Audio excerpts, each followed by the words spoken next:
to maximize your time for the next 20 minutes about secure cloud storage, how we made it very simple.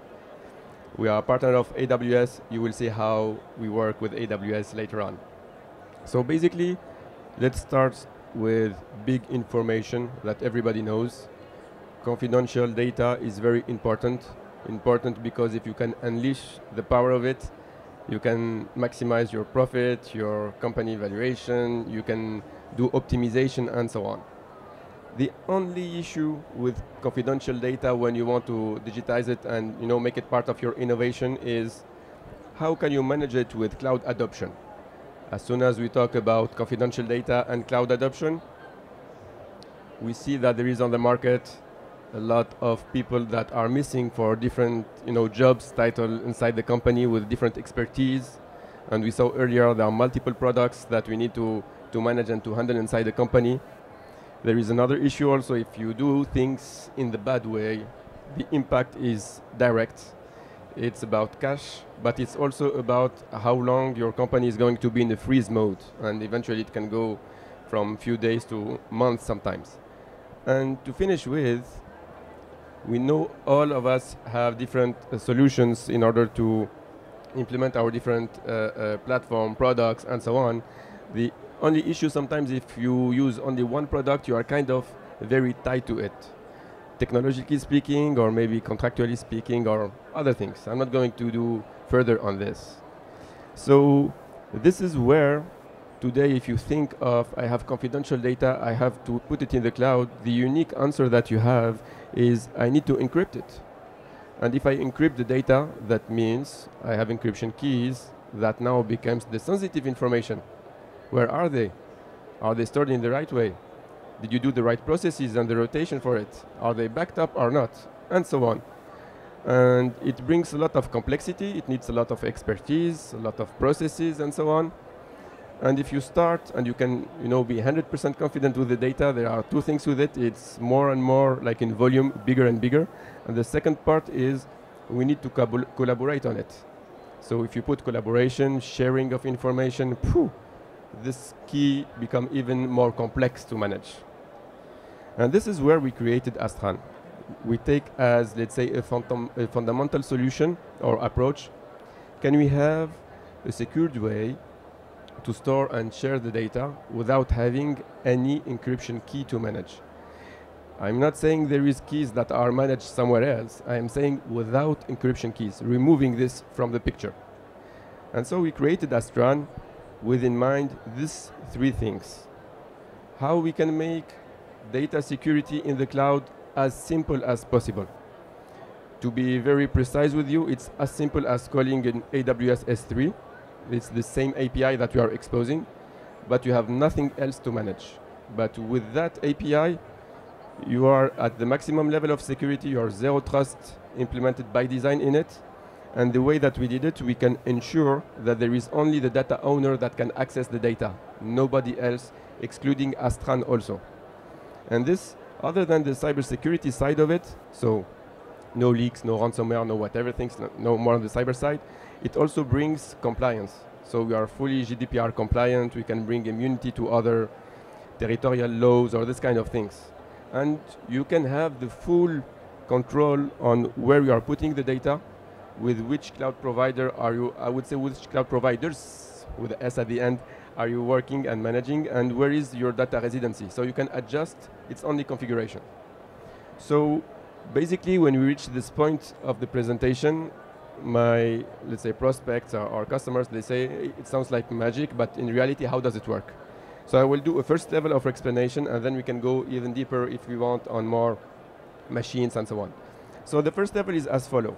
As I mentioned, it's an S3 API, and there is no keys. So you just need to contact this API as an S3, any object storage, push data, you got an ID, push an ID, you got your data, and you can share with who is legitimate to access that information. As soon as you reach our gateway, of course, first thing, we are going to authenticate to see if you are a legitimate person. So we are going to connect to your IAM, for example, the one from AWS, and see if you are the person that is pretended to be. If you put MFA, biometric, or whatever behind the scene, I am just going to inherit this. It's a token at the end. and everything in the full process is fully authenticated each time. So next step, let's say that you are allowed to go further on the process in here. The first step that we will do is a shuffling. Shuffling is a simplified way to say that I am going to encode the data with a specific particularity of this encoding. It's called all or nothing transform. If you go on astran.io, you have the full technical side of it, of course. But the all or nothing transform is basically working as follow. It takes the data in clear mode. It will encode it. It's becoming not clear at all. If you have the full, let's say, encoded data, you can revert back to the original information. If you have a small part, even the very little of it that is not accessible, you cannot do the rollback and access your original data. All or nothing transform. Basically, you can think of it as if it was a classical encryption, but with a key that is diluted inside the encrypted data. So you don't need to manage it, okay? Second step, now that we encrypted this, we understood that if we have everything of it, we can decode back and have the information. If you have something missing, we cannot decode it back. So it goes quite well with fragmentation. Fragmentation is another cryptography algorithm. It's called threshold secret sharing. The objective of it is to divide it into small pieces, add some crypto on top of it again. And actually each part that is going to go out of the system is going to be noise. I mean, it's something that has been shuffled and then fragmented. You cannot, force it, you cannot hack it, you cannot leak it, you can do nothing with it. But then stays one element. The thing is, if we cannot construct back the information in here, we are kind of stuck because we cannot have the information back. So what we did, let me just go one step further. We put into the algorithm, and this is why it's called threshold, 2 parameters. So for example, in this picture, I can say to my algorithm, I want to fragment the information into 4 pieces that I will put each piece on a different cloud provider. But starting with any 3 of them, whatever, let's say the random choice that you want to put, I can reconstruct back the information, which make us, let's say, very tolerant to non-accessibility of one of the fragments. All cloud providers are not having the same level of maturity, so we have also to deal with that. And so we have, with this approach, a cumulative or a combination of high availability of multiple cloud providers. And I can even continue and have a continuous availability of service even if one cloud provider is not accessible, or if someone, let's say malicious, managed to reach one of the fragments and, I don't know, ransomware it or make it, not accessible for consumption again. So this is the full cycle. You can choose your clouds, where to put them. You can choose the number of fragments in total and number of fragments in minimum. So you can say, okay, I want 5 fragments out of 8. This is something that is just by configuration. And you have this streaming mode that will do the security for you in an approach where you don't have to manage any of the keys, and it makes it very simple for you to develop and to store confidential data. Okay?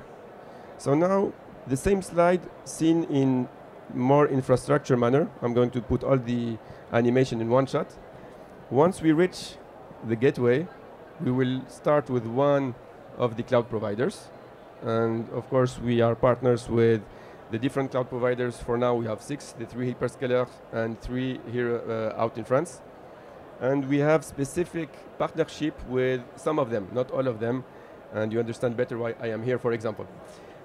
Basically, if the query is coming from here, we will go after the authentication into one of the different cloud providers, and I can go from anyone, of course.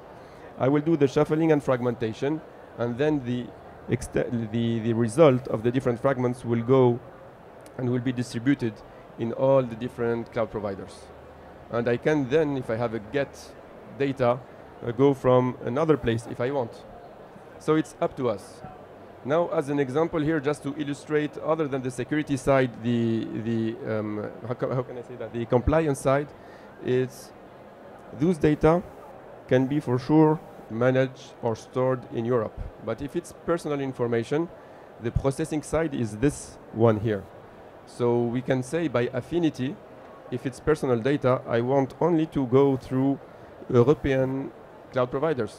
they will do the job at this level, and then the split can go again on all the cloud providers. We have a letter from LACNIL, which is the French organization that confirms GDPR compliancy, that stipulates that this solution is GDPR compliant, even by using extra, let's say, nationality solutions. So very happy to continue with that. Again, everything is present on our website. And very often, when we say it's as easy as an API call, it's bringing a lot of speed into the projects, but we wanted to go one step further. Basically, all the tools, especially SaaS tools, for example, they are not S3 compatible by design. So some of them are quite open with nice APIs, like those folks, for example. And the way that we did an integration or an extension for make it even simple, we can easily, with a plugin that we built, go on Salesforce and say, I want this field and this attachment and files. And even though you see them into Salesforce application, so that means for the end user, they don't know that we exist actually. Behind the scene, the data is sent directly to Astran, and a non-sensitive random data is sent to system of record of Salesforce, which makes actually those data that you will select never go and never cross any Salesforce servers, because it's on your laptop, on your device, in which you are going to have the reconciliation and the split, if I can say it this way. So this is one of our accelerator. And the second one is we have on our website also multiple samples. For example, there is how to create a fast backup. So it's a Python code. As soon as you put something in a folder, it will go. You will have also this UI. It's a simple explorer, so it's not a document management system, but it's a simple web UI in order for any non-technical person to start importing, uploading, versioning, sharing the data. Again, very simple manner. And if you want to have a real document management system, you choose the one that you want with an S3 compatibility, and you connect it to our API. Okay? So now the question is, until today, what our customers do with this technology. And there are three main use cases. I mean, I'm talking about secure storage. Use cases are just by thousands. There are so many of them, okay? And even if it's like a question, what do you do with AWS S3, for example? So many use cases possible. But here are some of the most relevant one or most frequent one. There is one that is very related to, let's say, an orientation about resilience and security and how to minimize cyber attacks. And the objective is to say, I can collect my vital data of a company and push it to Astran. I have this complete 100% secure approach. One of our big customers did already that. And it is interesting because it is not deeply connected into your system or into your applications. So it's something that is outside your system, and you can push into it all the information that can be, I don't know, HR, finance, legal, corporate, things that are very sensitive to you. It can be your intellectual property or this kind of things. And you know they are there. And you can put, since the beginning, the nice format, like a human readable format, like this, just in case you have easy access to it, and you can get from it and have no interruption of services. Another use case is oriented with applications. So a very simple example to say is, let's say you have a patient app or a doctor app. I don't know if you know Doctolib, which is an application very nice to take meetings with your doctor and so on. So basically, think about it. They are not my customer, just for illustration. Think about it as anything related to you as a patient. So your personal information, your health information, they will go just from the device, your mobile phone, to Astran APIs and vice versa, and they will never cross any other servers. And this kind of situation can be combined with other technologies, and this is what we did with my use case that I explained to you earlier on Salesforce. Salesforce is very nice because it's a fixed application. We know what is the model, we know how it works, so we can easily work on it in order to do the reconciliation and this kind of things. There are other use cases that are starting now with some of our customers, like things for you have big data, you have data lakes, you put all your data in a raw mode, so that means you have a lot of confidential information in it before starting, anonymizing it, standardizing it, and so on. We can be a good fit for that. You push all of it, and then you work on it to make it, more usable and useful for you. And we have also other use cases that are more related to, let's say, intellectual property or things that companies put as a secret. Let's say if you are a big company and you do maintenance for another big company, the end date of the maintenance contract, which is a very small information, actually, it's very, very sensitive information because the competition can fit at that time, actually. So you want it to be very secure, and this is where it can be another place to store this kind of information. Again, use cases are so many. It's just about if you think of where should I put or where can I put my confidential data. And this confidential data, usually you are ready to pay a lot of money for it to be 100%, ensure that it's in a nice place and a good place. And this is where we fit quite nicely. So one of the examples that I mentioned earlier, my customer put the vital data, as I mentioned, corporate data. Since the day one, they use the web interface. Like this, the non-technical people start putting the data and the information, while a technical person, as you can see, the project has been done by one developer in 2 weeks. 2 weeks is time for going into production. It's a big company again. It's not like a startup, very agile at the beginning. So this is for them never done before, especially for this kind of sensitive information. And the last part of this funny project is they size it by themselves before starting with us. We kind of came in the right moment. And they size it with 6 people for more than 7 months of projects. So when they saw us, of course, they checked everything with us on the security side, with the DPO on the compliance and GDPR side, because there are some HR data in it and so on. And once they validated everything, it's like it goes boom, like this. And now, of course, I am doing more and more projects with them, but they are kind of secret. I cannot share them in here. And basically, it's the same way that I propose with any of my prospects or customers. The usage of it is quite simple. We identify a project with vital data, with confidential data, something that is valuable for you. We can go with it directly, maybe via the web interface or via the plugin if it's more related to Salesforce as a start. And since day one, you can start using it. While we automate, the automate part, it can go very fast, very quick. And then we globalize once you saw on the first project how easy is it, how secure is it, in order to use it on other projects. You can see over there our partners, some of the different elements that we won, and some of our customers, of course. So when I say big customers, you may know now who I am talking about. And if you have any question, I will stay around a little bit, and thank you very much for your attention.